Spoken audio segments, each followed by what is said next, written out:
The member for Goldstein. Thank you, Speaker. Speaker, my question is to the Treasurer.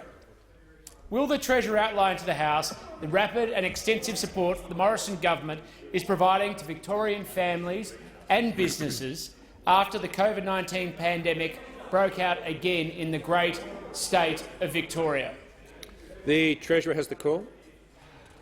Well, thank you, Mr Speaker. Can I thank the member for Goldstein for his question and congratulate him on his new book, which, as I understand it, is available at all good bookstores across the country, Mr Speaker, and also on his strong support for his electorate. Now, Mr Speaker, more than 6.5 Members on my million left. Victorians are doing it very tough. There are Victorians right now who are subject to curfews, Victorians who have seen businesses close, Victorians who have seen schools close. Mr Speaker, people can't go to work in Victoria. In Victoria, parents and grandparents, Mr Speaker, are finding it very tough and kids are not seeing their friends. This is the heavy price being paid by Victorians for the second wave of COVID-19. And there's a huge economic cost as well.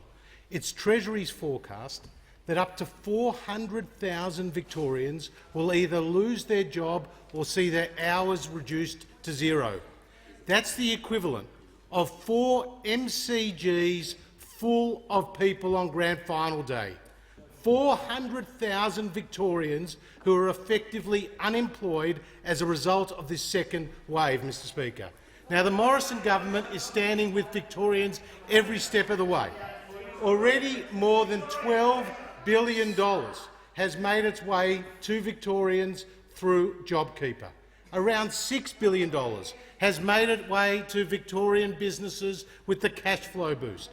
And more than $2 billion has gone to Victorian pensioners and others on income support with the two $750 payments.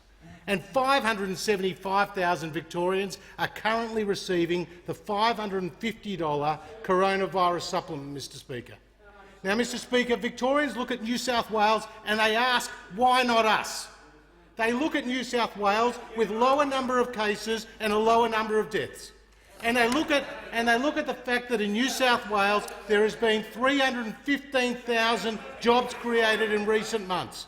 Now, I understand why Victorians are now very concerned by the Victorian Government announcing yesterday that it wants to extend the emergency powers for another 12 months.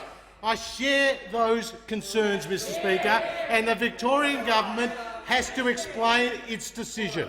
Now, Mr Speaker, the Victorian Government and the Australian Government under Scott Morrison will work together to support Victorians, Mr Speaker, but at the end of the day, we will do everything to support Victorians get to the other side of this crisis, but the Victorian Government has a lot of questions to answer.